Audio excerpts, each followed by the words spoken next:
We had a very cyclical relationship where we're like totally in love. And then it's like, maybe I still love you, but I don't really like you. It was like through death through a thousand little paper cuts. You just kind of get angry at each other for whatever the dishes, the towels, whatever the thing is. And we would just be kind of hot and cold. Well, we did this program and it just absolutely changed how we reacted and related to each other. Or I realized and she realized that there's nothing I can do to change you, but I can change me. This is the More Than Capable podcast. Life applies pressure in predictable places, physically, emotionally, and spiritually. More Than Capable exists for those who choose to prepare. No hacks, no shortcuts, no posturing. Just discipline, faith, and practices that help you stand when life presses down. Welcome. I am glad you are here. Luke, welcome to the podcast. Super excited to have you on here. And honestly, like when I think about opening these up, like I generally don't like to jump to where the person is now. Like Yeah. I think it's so much more interesting understanding like the lineage of how you got there and the decisions made, the barriers that you encountered. And, when we were first introduced by a mutual friend who I just I think the world of. So when he brought your name up, I was super excited. And then I looked you up and I'm like, oh my word, he is Chief Operating Officer of Weatherby, which for those not in the know of the hunting outdoor industry, that is just like a premier brand name, US based, just like a lot of respect, a lot of just like high praise for the company. And so I was like, whoa, Yeah. this Thanks. is, yeah, it's like, wow, this is going to be awesome. And then, I trace your lineage back throughout your career, and there's a lot of outdoor hunting type experience where I know a lot of people where it would be like, oh man, that's the dream. That guy must have gotten so lucky. Like, how did he actually get there? And I want to actually trace it all the way back to your time in construction and kind of jumpstart there with how kind of simply setting up and coordinating banquets actually wound you on the path to get to where you are today. Mm. Yeah. There's a lot in there. I like that though. I think, even go back a step further, for me growing up, I had great parents, nuclear family, and my dad had a great career. He worked at one place my entire childhood, which was Sally Beauty Supply. Wow. Their corporate office was in Denton, Texas, and I was never at all. It never even crossed my mind that I was like ashamed that my dad had worked at a beauty supply Yeah. place. Yeah. But he was like director of IT. He wasn't doing beauty supply things. He just had a regular job on computers, and I just remember him not having like a huge passion for the company that he worked for. And I kind of made a promise to myself along the way, like, you know what? When I grow up, one day I'm going to have a job that I'm passionate about the products, that I like am a user of the products. And I just kind of made a promise to myself that that's what I wanted to do. And then my wife and I got married pretty young. We were both 22, still in school. I drove a school bus at that point. Oh my And word. I kind of went to a part time student, started working construction, like you said. And fast forward several years, we have our first kid, and I'm like, "What am I doing? Like, this is not the." I'm like, I like construction. It's nice to like see the fruits of your labor every day, but uh, it's not like I didn't say I want to work in construction when I grow up. It was like I want to work what I'm passionate about, which was outdoors. It was hunting. It was being outside. So I started applying to a bunch of different outdoor companies and I never got a response, like never. Or I would get a letter back from HR with the most frustrating, and people probably are familiar with this one. Like, you don't have the relevant outdoor industry experience. I'm Yep. like, well, Right. I'm trying. Yeah, Yeah. that's why I'm applying to this company. And just kind of got stuck in this loop. And it hit me one day. I saw like a banquet sign for whatever it was, Whitetails Unlimited or Ducks Unlimited, and I started looking into that, and I was like, "You know what? Why don't me and my hunting buddies, we'll just start our own chapter at Ducks Unlimited." And so I was kinda like the chapter leader or president, whatever you wanna call it, and I learned a lot through that. I made some connections in the outdoor industry. I learned some of the lingo. We had a pretty successful chapter, and then fast forward a couple years, and, I started applying. I started getting some responses from some of these outdoor companies, and, Coleman, the outdoor company, was moving their headquarters um, from Kansas to Golden, Colorado, and, who doesn't wanna work in Golden, Colorado? So, Man, yeah.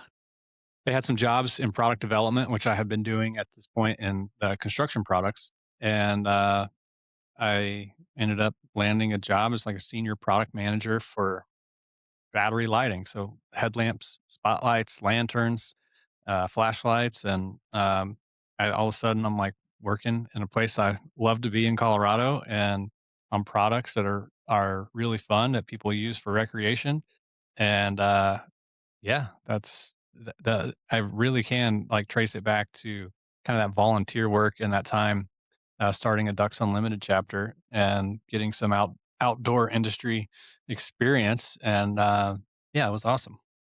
Did you ever feel intimidated as you were stepping into that first volunteer role, or did it feel to you like, well, there's really no downside to this? Yeah, um, I felt like it was a win-win, Hmm. that at the end of the day, even if I don't get anything out of this, it's, like, good hangout time with my friends, like, my duck hunting buddies, so it was kinda our duck hunting crew and our Yeah. wives that started this thing, and we're like, "No, worst case, we raise some money for ducks, and we have a little bit of fun in the meantime. Best case, I it's a resume builder, and it might, help springboard my career a little bit." And, yeah, now it's wild looking back. That was, uh, you know, not quite 20 years ago, but probably more than 15 years ago when that started, and now I'm the chairman of the board for a large, NGO with Mule Deer Foundation and at a Wow. national level, and it's like, Wow. man, that was pretty wild that you could kinda trace all that back to just doing a little volunteer work for a local Ducks Unlimited chapter. Did you grow up volunteering quite a bit, either as a family or pushed to as a kid by your parents, or was Ducks Unlimited your first step into that? For like a NGO, it was really probably the first step. There was Mhm. maybe a little bit of time in Boy Scouts where you had to do some volunteer Yeah. projects, stuff at church, but Yeah. no big formal, not like what my kids have had to endure now Yeah. with their dad being pretty involved in Yeah. multiple organizations and banquets and all that kind of stuff. Well, that's incredible. And yeah, so going back, you had mentioned marriage at a young age. Um how I'm trying to think of how to enter into this because I have so much. I dated my wife from a very very young age, but we decided to take quite a long time before taking the marriage step. Though we had that commitment quite early, we just took our time. What was your experience like meeting and dating your wife, and then entering into marriage? So I was like a churchy kid growing up. Grew up in a great youth group, and for me, at like from the very beginning, it was like kind of dating was a path to marriage, and I wasn't a fool around person, Hmm. you know. Um, I I had a high school girlfriend that is not my wife. That we I thought we were getting married. I kind of followed her to university. We went to a small Christian school in Arkansas. We were in our minds we were getting married, and I played soccer at that school, and my wife played volleyball. I met her kinda on, soccer player well, a lot of the athletes go in a little early to start practice before school starts. So, I was helping my girlfriend move into her dorm room, and I meet who is now my wife that, like, kind of freshman year, first My day, gosh. and, she ended up dating my best friend. who also was my high school best friend. I got him on the soccer team after I got on the soccer team. So um, it was kind of wild, and we used to double date, and we just became Oh friends. my gosh. And we were friends for years. And I spent summers in college as a whitewater rafting guide in Colorado. That it turns out that wasn't like adequate outdoor industry experience, Yeah, but that's pretty crazy. I was about to leave one summer, the second summer of rafting, and a buddy from the soccer team calls me. He's like, "Hey, I just ran into Carrie, who's my wife. She broke up with her boyfriend. She's having a hard time. I just felt like I was supposed to call and tell you that." Uh, Whoa. and I'm at the time, like I think I'm 20, 19 or 20, and I call her. I'm like, "Hey, I'm leaving town tomorrow to go to Colorado for the entire summer, but here's what you need to do. You need to go to Denton Bible Church. You need to talk to this guy, get involved with the junior high youth group, and I'll see you in 3 months. Give me your address. I'll send you a letter." So we just kind of started writing back and Really? forth, and I came back, and she did what I said. She went to Denton Bible Church, got involved with the junior high youth group, and all of a sudden her friend group was my friend group. And so our lives just like instantly kind of meshed back in together. And yeah, we just started kind of doing life together. And all of a sudden I was like, "Oh, you're pretty awesome." And I guess she thought somewhat the same thing. And long story short, we started dating, and then we were like, "You know what? This is a real deal." And we decided we were going to get married. So we didn't draw it out once we started dating. It was like a Yeah. yearish. Wow, that's And then, incredible. looking back on it, it was like somewhat irresponsible that we were so young. I was Yeah. working construction, driving to school, like had no financial security whatsoever to really be able to pull that off. But Mhm. we were just like, you know what? Let's build a life together. So, which was in hindsight, you see friends that uh, lived separate for a long time before getting married, and it's like a whole separate set of challenges that you're like already set in your ways when you live Yep. single or whatever for Right. so long. So we've had so many I don't know, different challenges, but somewhat easier because we didn't ever really live uh alone. We just kind of like started our life together at like, yeah, it was wild. Yeah, and there's a process of kind of maturing together as a unified couple versus individuals, and then, Yeah. sort of blending that together. Um, I I have a lot of questions, and some parallels that I'd love to draw out there, but, one thing that really stands out to me, why so when you had that first phone call with her after the breakup, why did you feel so compelled, to encourage her to get involved, go to the youth group, and spend time and energy there? Great question. Um, I she seemed like she was kind of just searching for something, and I knew we were both kind of equally yoked as believers. We knew that we had similar beliefs. We had worked that out in while we were just kind of friends on double dates, and she just seemed like she was kind of searching for something to do with her time. I was like, you know what, you'd be a great leader to these junior high kids that.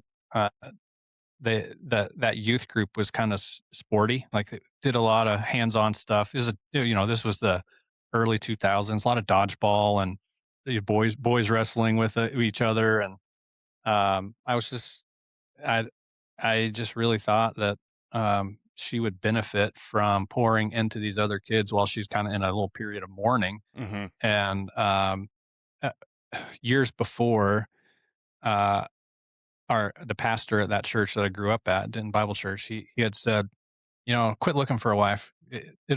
She'll find you one day, but just start, get involved in a ministry somewhere that you're good at, that you're passionate about, and then just start serving, and then just look beside you, and yeah, that's where your wife will be. It's kind of just doing ministry beside you." And I didn't really think a thing of it in that moment when I was like, "You just need to go get involved." Yeah. But I just had a great experience working with that junior high youth group. It stretches you. Start leading a Bible study as a you know 20-year-old college kid. It's intimidating to lead a Yeah. Bible study Yeah. for junior high kids, and um, yeah, I was just like, I think you need this in your life, and Yeah. Man, that's really incredible. And on the topic of faith, so you had mentioned the time period of about the early 2000s, which is roughly when I graduated high school, entered into college myself. And honestly, like around that time, really there was this like new atheist movement that was going on. And honestly, it caught on campuses because they were the ones that, quite frankly, had kind of a compelling message that was put out through new emerging channels. And it like I saw it, it captured me, it really caught on. And I'm just wondering, like, did you, going through that time period in your life, university, um did you ever have any sort of temptation or wavering of faith, or were you able to see it, recognize it, and just stay grounded in what your faith was and what you felt the truth was? Yeah, that's a great question. Um, I had a really solid background from just growing up in a wonderful church that started super small. It was essentially a Mm, home church when I started wow. going there with the family.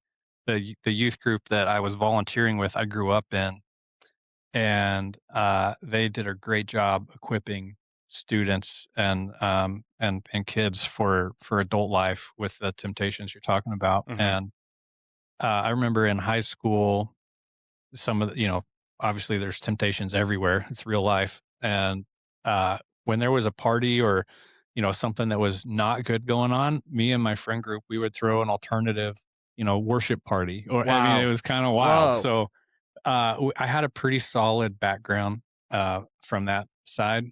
But uh, the short answer, I guess, is just no. I never really had that. Maybe the closest thing was when I was the first year as a rafting guide. That's a very secular industry Right. and not the healthiest. I didn't go to church, Mhm. much during that time just because I was working 7 days a week. And but I remember I read my Bible a lot. I lived in a tent the entire summer. I had an amazing experience with a bear first couple nights in a tent, and I learned how to sleep. And I just kind of learned uh, it wasn't a bear attack, but a bear like came like almost into my tent when I was in it, Gosh. and I didn't sleep for like 2 weeks. And every squirrel Every that you hear Yeah, in the yeah, yeah, woods is all of a yeah. sudden a bear that's trying to eat Oh you. my gosh. And I just had this realization, like, when it's my time, it's my time. There's not a whole lot that I can do to prevent that. And all of a sudden, like, ever since then, I sleep so good. It makes my wife mad now. Yeah. Uh, I in the temptation in that period was probably just like drugs and alcohol. I mean, there was a lot of, they called it safety in the back in the day in Colorado. They're like, "Hey man, are you safe?" I'm like, "I'm a rafting guide. Yeah, I'm super safe." They're like, "Come to the boat shed," and they're just all, lighting up. And I'm like, "Oh, I'm so dangerous. I am not safe." Luckily, I was playing soccer, and so I knew I had to get drug tested when I went Yeah. back to school, Yep. and so that helped me out a lot. And then um, there was a temptation to not go back to school because pretty much our whole rafting outfit had standing jobs at Crested Butte for ski whatever. Over the I'm like, winter. yeah. Mhm. So I was, if I didn't have soccer, I would probably still be a ski bum just because I love the outdoors. I love doing that. And Mhm. soccer pulled me back. So a combination of probably faith and soccer probably kept me a whole lot cleaner than otherwise. Yeah. Yeah. Man, that's a lot of strength. And I don't know if this is the right word. I'll say it and then see what you say, but like, just belief in your identity is, do you feel like that is something that kind of led you through some of these moments of temptation? Yeah, that that's I've never thought about it like that, but I've always had a somewhat of a confidence in myself that I think came through church, Mhm. that I didn't really know. Some of it I can't. God probably works in a bunch of different ways. Some of it was through soccer for me because when I was like 13 or 14, I went out to try out for a club soccer team. And they were like, "Hey, sorry, you did not make the U14 team, but you did make the U19 team." What? And I was like, "What?" I played keeper, and I've basically been like this size, 6'2", 165, 175 pounds since that time in my life. My And they're like, gosh. "We need a keeper on the U19 team. You're great." And I kind of had to learn at that time. I did not have, I mean, I was like in eighth grade. I did not have like that confidence, but all of a sudden I got thrown into playing soccer with these high school and college kids. And I was the keeper is kind of the leader of the team from the back. They're the only ones that can see the whole field. Hmm. And it was probably months of struggle before I had like kind of a serious moment where there was a 50-50 ball in the 18-yard box, and I went for it and I didn't commit all the way. And the offense of the other team, this guy just kind of clobbered me, and it was my fault. I didn't commit. And the sweeper, this dude I was so afraid of. He's like 20. There was like scary guy, did copious amounts of drugs, like just like he was huge. I was so scared of him.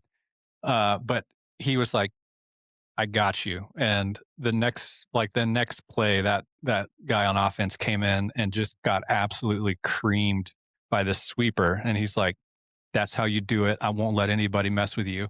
And I just for like it gave me like a kind of this confidence that I'm like, okay, I got this. And it was months of development after that, but it kind of set me up in a lot of ways to just be comfortable with who I was and the position that I was in, even when I'm in way over my head. Hmm. And yeah, and they kind of protected me in a weird way because you got a bunch of these secular kids doing bad things that don't want this middle school kid to follow in their footsteps. And so they're like, Mm, "You don't do this, you don't do that." And I don't know, man. it was a bunch of interesting little moments that happened that, I don't know, just put me on a pretty straight path. Yeah, that's pretty wild that, 20 and unders could even see the waywardness of their Yeah, decisions at that point. Like yeah. I'm quite impressed. Like you No, you grew up around no, incredible people. I was an e idiot.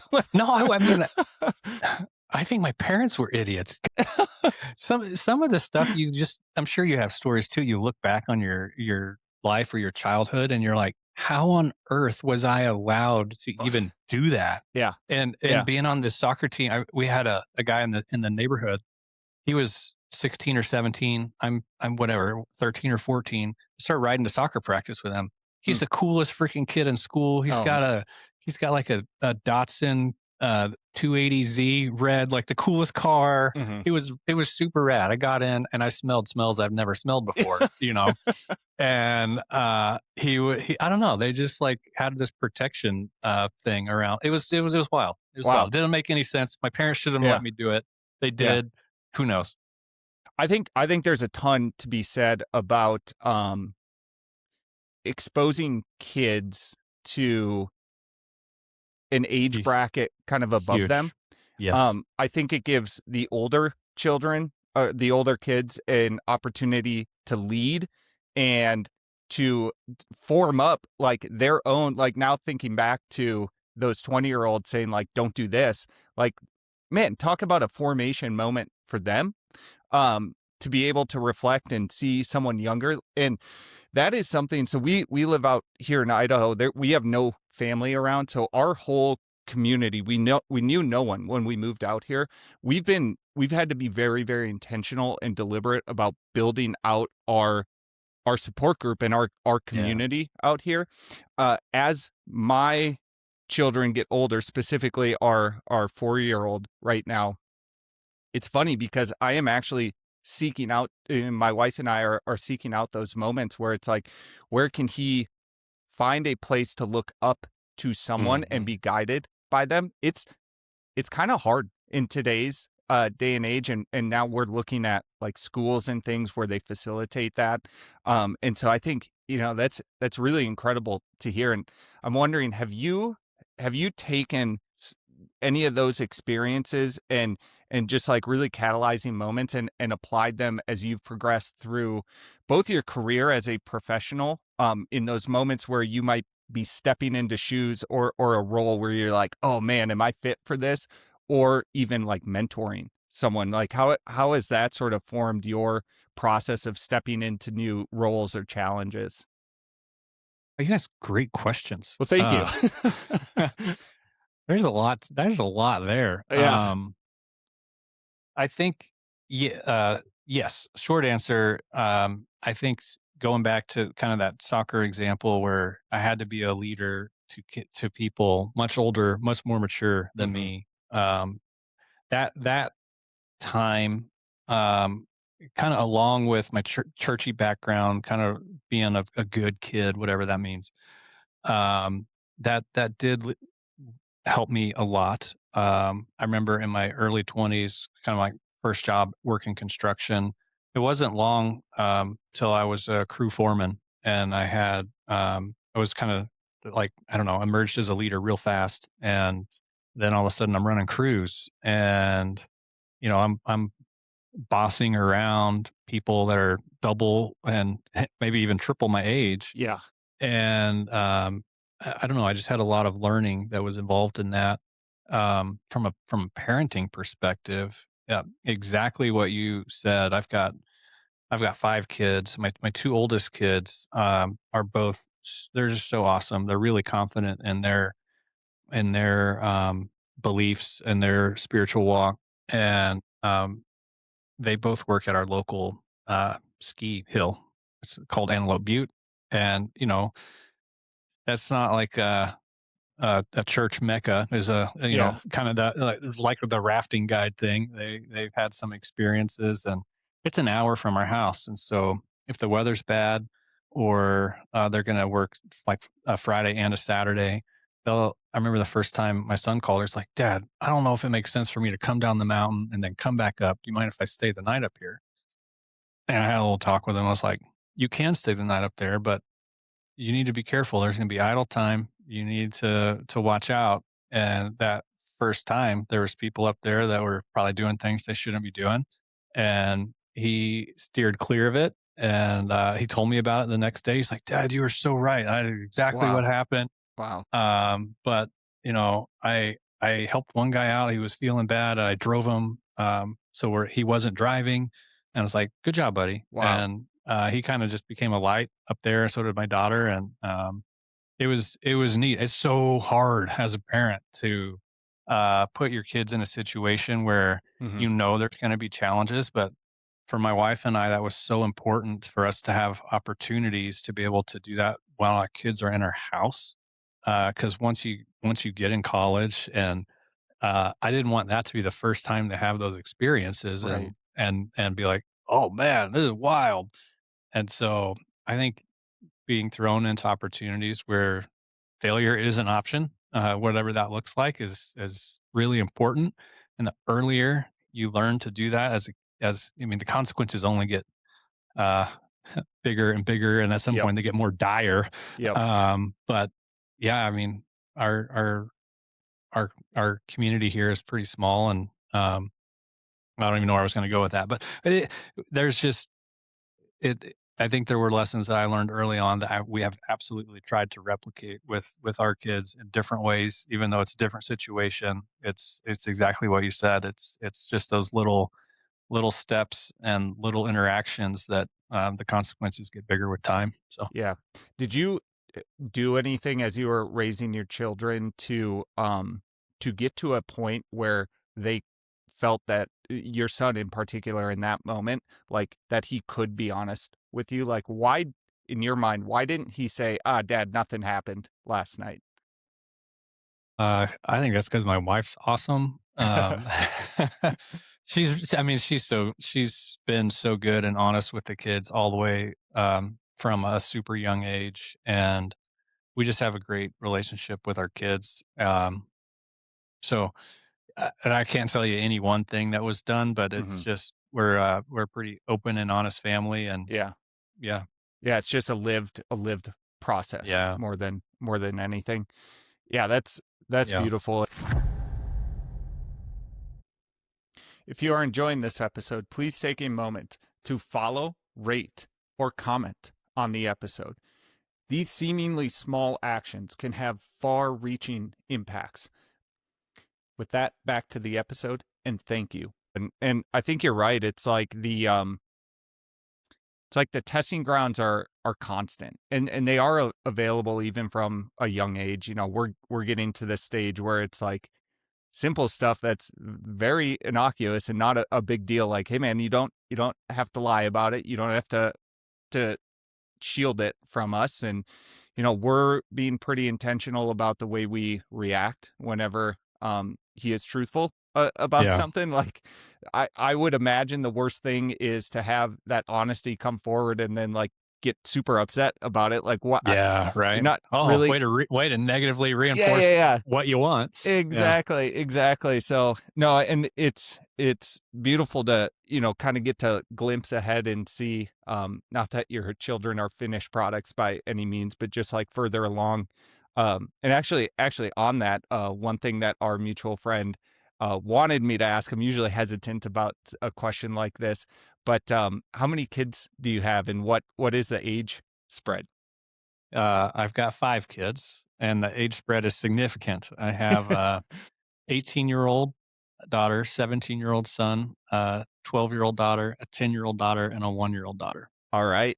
All right. So what has it been like stepping back into that newborn infant phase after you've raised children? Yeah, I mean, to be clear, like, we didn't intentionally go, "Hey, you know what we should do is have another kid that's gonna be 18 years behind our oldest." We had tried for years and just figured it was, like, it wasn't happening. What no Mhm, was something was one of us was not right, and mhm. so, I guess we didn't take the precautions necessary, and all of a sudden, boom. And I remember when my wife told me, like, "Hey, I'm Yeah. pregnant." I'm like, "No chance. Yeah. Good one. Real good one." Yeah. And we didn't I tell you what, telling people that you're pregnant when you're in your 20s, it's, like, exciting, right? You're like, Uh-huh, "Oh my gosh, we're uh-huh. gonna have a kid." When you're, like, in your 40s, like, mid-40s, and you're like, "So, something happened. Turns out we're gonna have another kid." And they're like, "What?" And it's not like, "Oh, we're so excited for you." It's like concern. Are Like, you "Can you okay? are you like, what happened?" Like, "No, same wife, been Yep, married like yep. 20 plus years. It's the same woman. It's not like I got a new wife." It was like it's just a thing that happened, and we were really nervous about it because 'cause we're like, "We're totally starting over." We had no Uh-huh. baby things. Yep. And uh, it's been an absolute joy. It's been so fun, and I didn't see it coming. I wouldn't have scripted it this way for myself, but we have had so much fun. It's really cool to watch the older kids interact with the baby. And yeah, I like I said, I would not have planned it this way myself. However, in hindsight, this is by far the most fun that we have had with a baby, and we have 4 other great helpers at home, and it's been a blast. Yeah. Oh, I love it. Do you sense that you are doing things differently, again, having kind of seen the outcome of the ways that you had parented before? Like, are there any big changes between the older kids and the way you brought them up? And granted, 1 year old is Yeah, kind of like there's not a ton you're seeing, but are you seeing a different level of like patience or a different mindset, big anything time, like that? big time. I think, with your first kid, your first couple kids, you're like, you just think you've got this little fragile baby, and Yeah, like yeah, yeah. every little cry or every little thing is like, Yeah. "Oh my gosh, what is going on? They've got a Yeah. fever. What do we do?" Yep.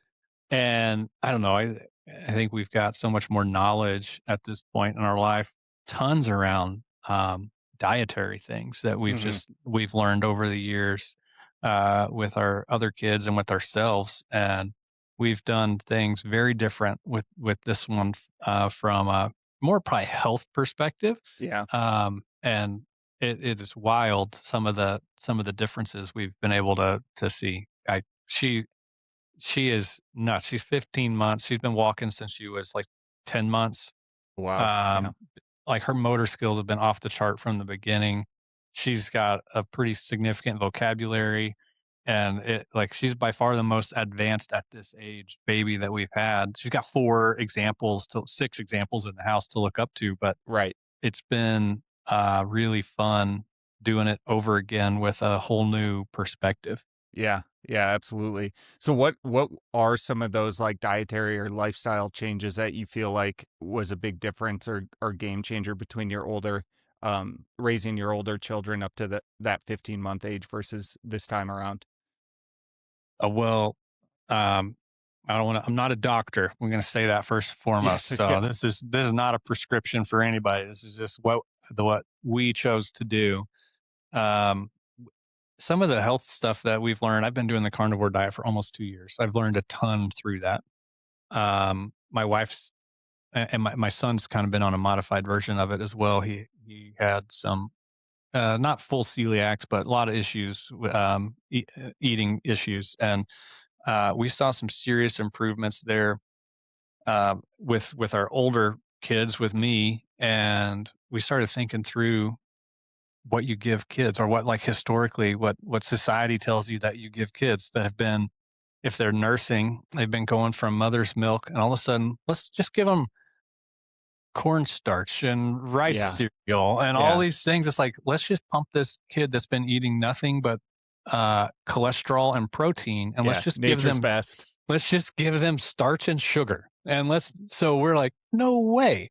So the first, like, non mother's milk food that our youngest has had has been meat and cheese, and like cottage cheese, and like we skipped so much of the sugary stuff that you do at the beginning, because it does weird things to their metabolism, and kind of it spools them up, gets like a sugar rush, and they Yeah. get like kind of fiery and ornery, and Yeah. little things like that we've just learned that yeah, it's been really, really unique. My food tinfoil hat has gotten pretty enormous over the years. So Yeah. Yeah. applying Yeah. what I've learned for me, and my wife has learned to the baby, has been really cool. Yeah. Yeah. No, we've specifically on the eating milestone, because that's kind of the biggest one that we're at right now. We've our littlest is crawling. He's just about to stand up and start walking, which is feels Yeah. very early. He's right at Y- that 10-month Yeah. phase, and it's like, dude, slow down. Like, Yeah. even with crawling, it's like you get so excited as a parent to see that, but it's like, oh man, another. There's no stepping back. Once they cross over that, and you just kind of you realize what sort of progress the world is making, and Right. I just cherish this time that we have with them right now. But anyway, yeah, on the eating front, it's like he's been, we've roughly done the same thing. It's like that Whole Foods thing, and just the biggest change that I've seen from us, from our oldest to youngest, is just like chilling out about the milestones, not Yeah. not letting that comparison to others, or benchmarking against like where they should be. Like I couldn't even tell you where he is supposed to be with Yeah. his development. It's just like he's gonna take it as it comes. And I think for us, part of that is, learning. It's not our first time through this. We kind of know the path a little better, and Yep. also just touching on something that you actually had said earlier, where it's like you get this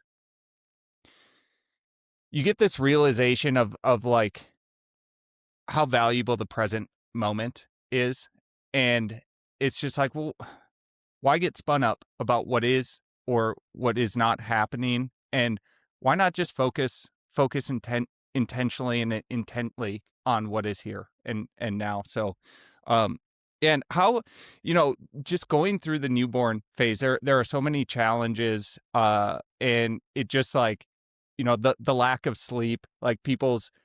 people are usually a little more strung out. Like, how has navigating that with your wife, where you've had 22 years of a relationship, a marriage, um, how has that gone through this process?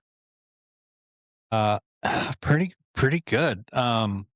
It sh First of all, my wife's awesome, if I haven't said that yet. So she does 98% of the nighttime duties. She's breastfeeding. I don't have the equipment Yep, required for right. what the baby needed. And the baby never wanted anything to do with the bottle, like never even a Wow. pacifier. So it was like I can't help. And from our middle two kids, I, my wife's like, "You're working full time. I'm stay at home mom. Let me do the mom stuff. If I need you to tap in, I'll grab you."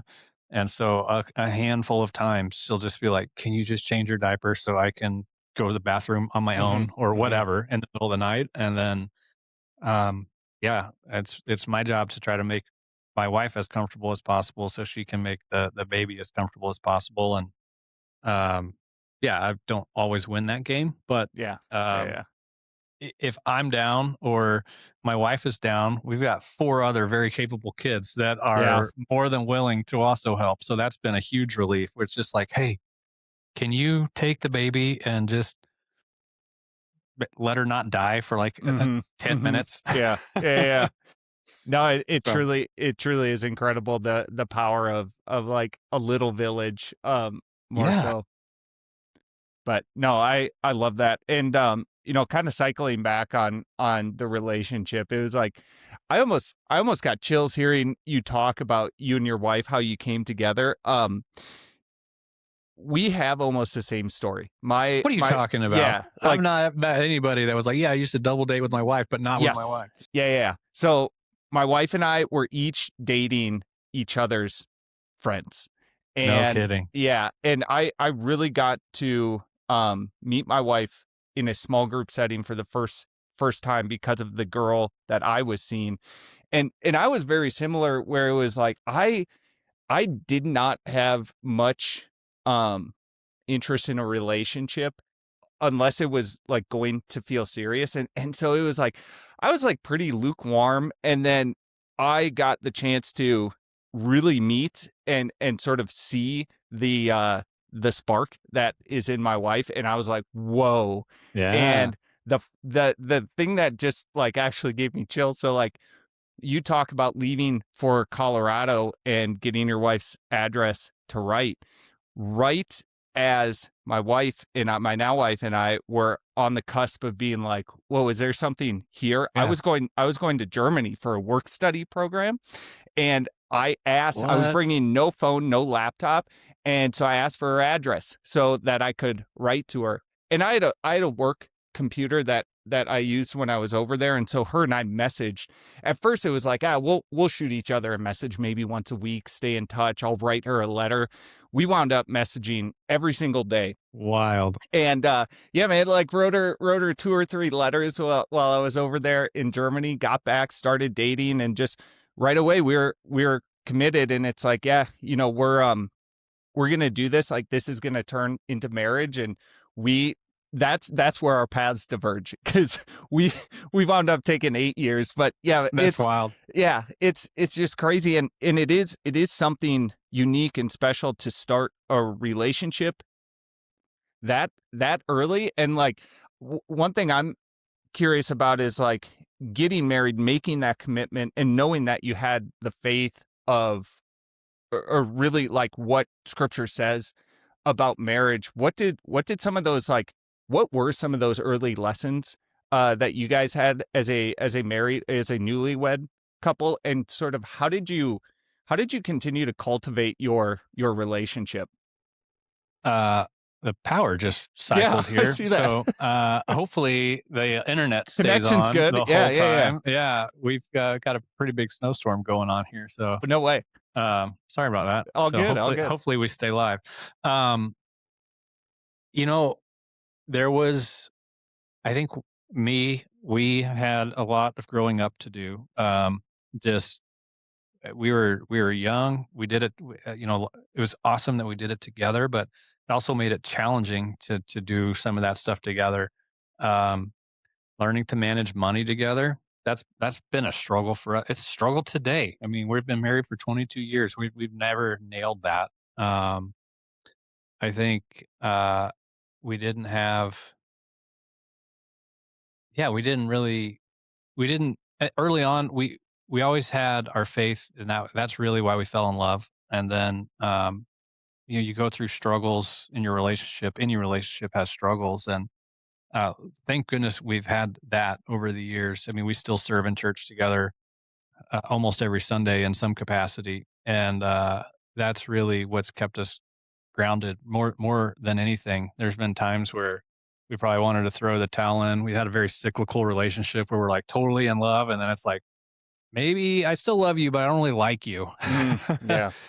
And then just a few years ago, we did a program called CTO, it's Call to Obedience, and it's a kind of a churchy program, but it really starts with a very basic view of the gospel, why we're here, why you are here as a person, why I am here, and building that foundation out. And like I grew up in the church, I've had a great walk, but I didn't ever have like this big come to Jesus moment. Like I didn't have my life was never in any form of shambles, and I didn't come out of the ashes in that regard. And so it was like we had this relationship where through death through a thousand little paper cuts, you just kind of get angry at each other for Yep. whatever, the dishes, the Yep. towels, whatever the thing is. And we would just be kind of hot and cold. Well, we did the CTO program, and it just absolutely changed how we reacted and related to each other. And you just start to realize, or I realized, and she realized that there's nothing I can do to change you. Hmm. That's not me, but I can change me. Yeah. Right. And when that really clicked, and some other key learnings, like I there's like one of the things you walk through is typically one person in the relationship is a controller of people and one is a controller of circumstances. And and that just is kind of like introvert extrovert. It's kind of like how you approach problems or how you try to control a situation. And I was serious controller of circumstances, and she's a serious controller of people. And we just had some amazing learnings through that. It's like, oh, that's why you do that. Right. And a lot of forgiveness came through that, and it's been the couple years since then. We had a baby, and it's just been like a total different marriage, really, for the last couple years. And it still goes up and Yeah. down, but Yeah. now it's Yeah. leveled out. The sine wave is a lot flatter than it Yeah. was. I mean, it Right. was big time before. Yes. So, Yeah. that was enormous for us. So was there, you had mentioned the thousand death by a thousand paper cuts, but was there and go into as much or little detail as you feel appropriate, but was there a low moment where it was like, okay, we have to do something? Or was it just the gradual um, progression that got to a point that one of you brought the opportunity forward? No, I mean, there wasn't any. No, not really. It was just we were probably at the bottom of one of those valleys, and Hmm. I remember her just like, "I can't do this. This is," I'm like, "I don't even know what we're talking about. What Yeah. can we not do?" Like, and she's like, "We got to do counseling or something." I'm like, Hmm. "Do it, fine, I'll go." But you got to be willing to change too. Kind of. I mean, Yeah. just Yeah. at each other for no real good reason Yeah. whatsoever. And yeah, she ended up talking to her pastor about it. She's the one that initiated it, and I think she's like, "Is there any good Christian counselors that would be good for, marriage Hmm. counseling?" He's like, "What's going on?" Yeah. And then he's like, "How about my wife and I take you guys through this program called CTO?" And I had never heard of it. And she told me about it. He told me about it. And I'm like, sounds great. Let's do it. And it's hard, man. You got to like Yeah. face your stuff. Yeah. You got to face it publicly, not even just with your wife, but then Really. front of two other people. And Wow. like you learn how to ask for forgiveness, you learn how to confess. Yeah, it was really good. So what's that feel like as someone who, has walked the path of faith your whole life to sort of be confronted with like you need to figure out or you need to learn how to forgive. Like do you feel any internal pushback on that? Like, "Oh, come on, I've done this my whole life," or were you at a point where you're so open and willing that you just step forward into it? No, I think there's a natural resistance as a Yeah. human being Yeah, to yeah. not just be like, "Oh, you know what? Let me Let's do confess it. this, Yes. and, let me just forgive you." Yep. No, I mean, there was a lot of resistance there for sure. Mhm. Um, I think that it starts in, like, layers, right? You don't just go straight to, like, what's your greatest sin and what's the Yes. biggest thing you need to ask for forgiveness for? You start off with, you know, is there not your spouse. Is there somebody else that you've got beef with that is there's unforgiveness there? And you kind of unpack that. Maybe it's your parents, maybe it's a sibling, maybe it's a friend, maybe it's somebody else. Is there people that you've wronged that you need to seek forgiveness from? And then then you kind of address it specifically, like with your spouse. And it's like, I need to confess whatever this thing is to you, and specifically ask for forgiveness. And you do it in a way where there's your pastor and or whoever's taking you through the program is there, which in some ways helps because it's like she's probably not going to hit me, Yeah, right? Social accountability. right? And no, it was just really really good. And then you hear things that as the other person says, "Hey, I've basically done this or sinned against you in this way, and I ask for your forgiveness." And it's like, I don't know, it's really freeing to go through that. It's not fun. It's not natural. It's not easy. It's like we've recommended a lot of other couples go through the same program, and we're like, it is the worst, best thing you can do. Yep. Yep. And is there how long did the program last? Is it dependent on the couple or is It there a it is. I mean, it can be pretty fast.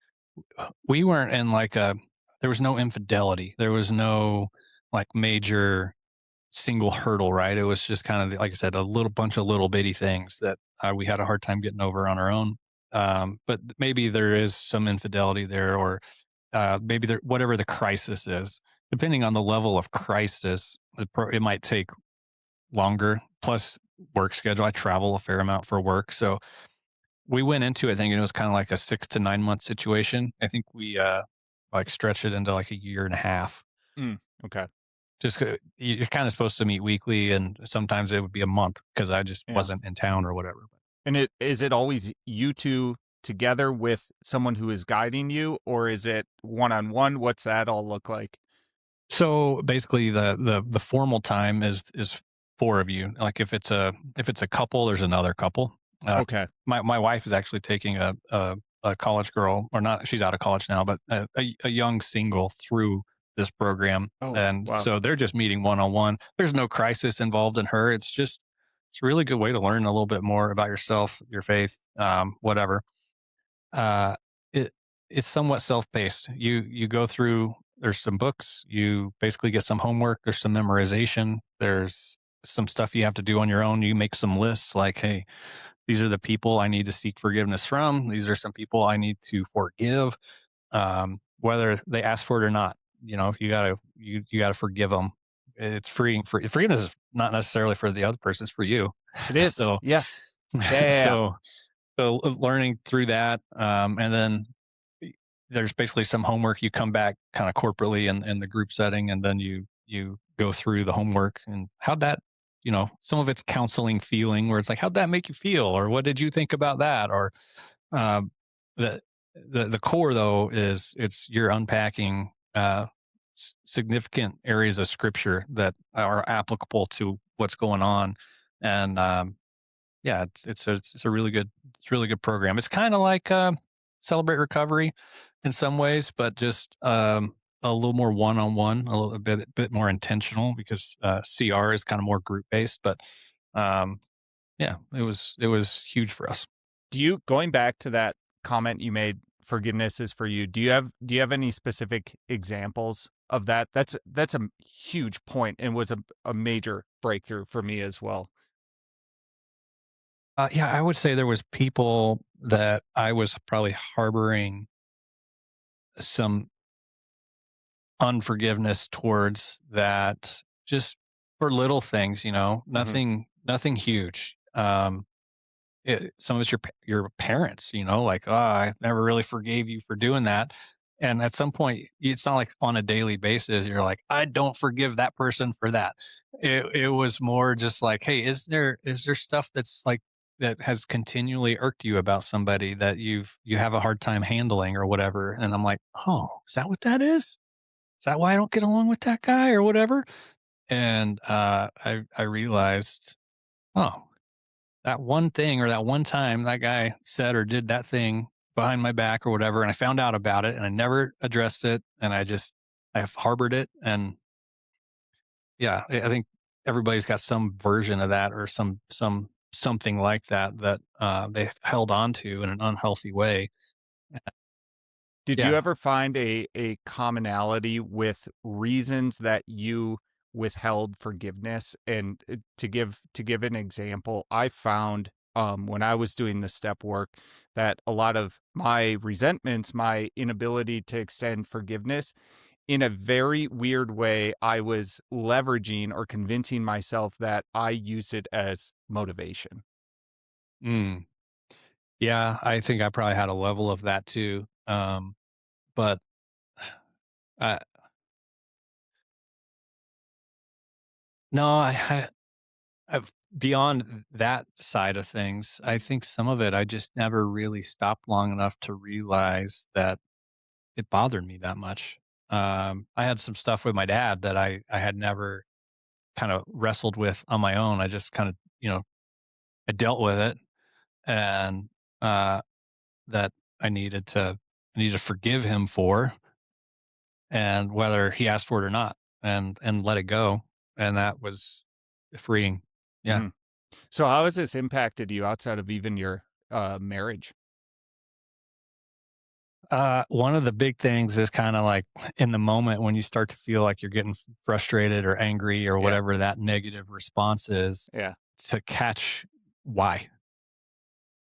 And so even with like my kids or employees at work, you start to feel frustrated and you just like instantly hit the pause button internally and be like, why am I mad? What's the core issue here? It's maybe that guy's just late all the time. Yeah. Why is he late all the time? Yeah. And it's usually not because he doesn't like his job. There's usually something else going on in his life or in your kid's life that is an outward symptom for something else. And it's made me approach a lot of just whatever relationship issue could exist in a friend relationship or a work relationship where we're all just humans and we're all just jacked up.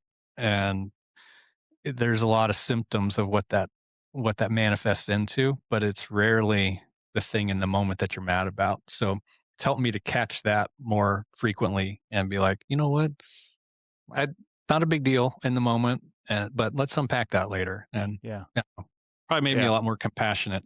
Mhm. Yeah. And, were you anticipating any of that when you went into this? Like, were you given that heads up that, "Hey, this is gonna be more than the marriage?" Went into a thing, it was just going to fix my wife's attitude. Yeah. Isn't that funny? Oh my god. Yeah, that was my hope. It's gonna fix her. Yeah. Yeah, no, it fixed me a lot for Yeah. sure.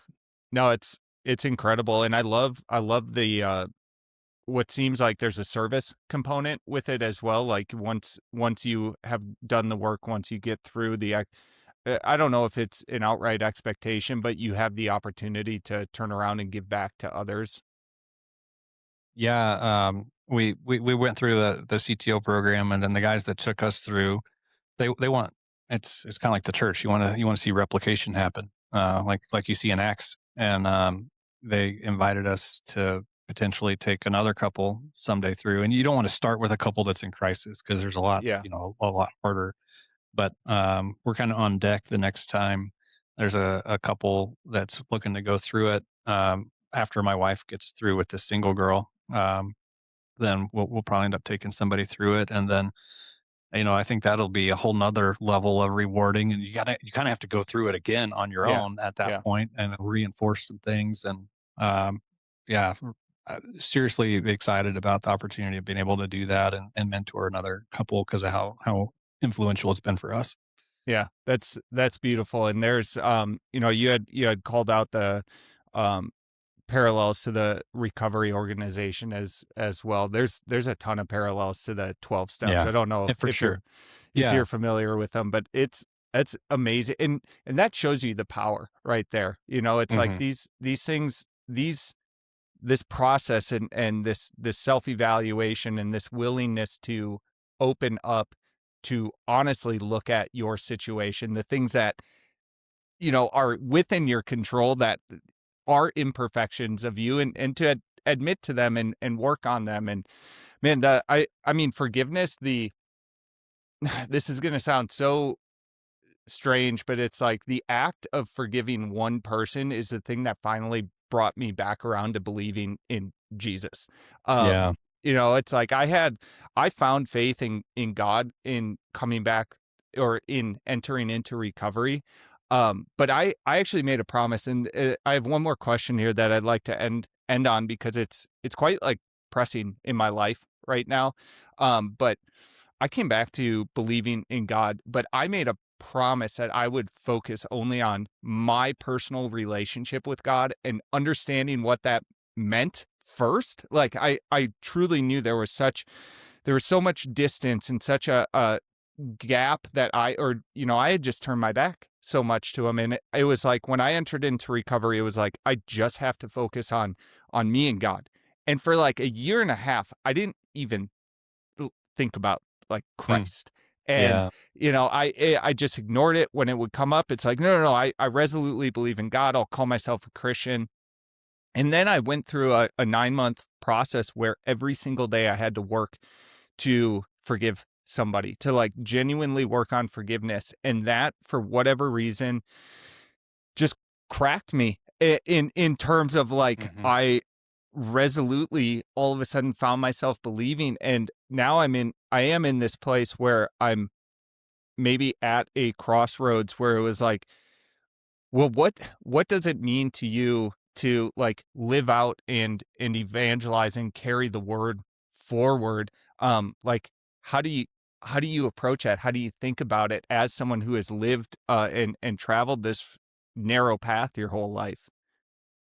Man, that's a crazy question. It's Good Friday today too, which is wild. But Exactly. Yeah. um, you know, I had a similar realization with the forgiveness side where if the Bible's true, if there's a God, if He sent His Son to die for us, if we're sinners, and if there is a price to pay, and if He paid that price for us, how hard would it be to not just forgive me, but to go and do something that would cover uh, the sin or in the forgiveness of everybody, the whole world? Like how eh, what? Yeah. You know what? Like that realization, I was like, oh my gosh, he didn't do anything wrong, and he was persecuted for that, and that's tough. Like I have a hard time being persecuted for when I did the wrong thing. Yes. Let alone like I feel if you did nothing wrong and then you basically bear the weight of the world on your shoulders and you die for it, and then you come back to life. Like that's a story I want to tell, and I want to Yeah. tell it a lot. Yeah. Um, and yeah, I think that forgiveness. It's maybe like there's a couple like moments. My son and I were talking about this the other day. Like there's a couple moments that in your life or in a month, in a year, whatever, that you can really kind of experience God. And I think one of it is in forgiveness, and the other is in worship. You know, when you're in like a really great moment of worship and you're not thinking about anything else. And I don't know if you ever get like that where your hair kind of stands up in your arms and you're like, man, I can just feel it. And yeah, I think that I want to share that. I love that. Yeah. I love that. And as you alluded to, it is Good Friday, and I could honestly think of no more fitting and better way to close this conversation than that. So, Luke, I mean, just thank you from the bottom of my heart. This means so much. I really appreciated this conversation, and look forward to continuing it moving forward. Yeah, Kyle, you asked amazing questions. And Thank you. yeah, I didn't know 100% what to expect, but you mentioned Weston before, the guy that connected us, and Uh-huh. when he was like, "Hey, I think you should talk to this guy."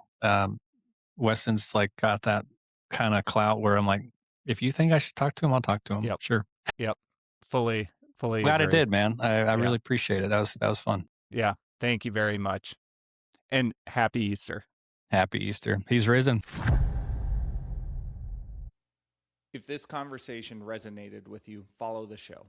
And if you're looking to go deeper, you can find all of the content at morethancapable.life. That's morethancapable.life. Keep showing up and doing the work.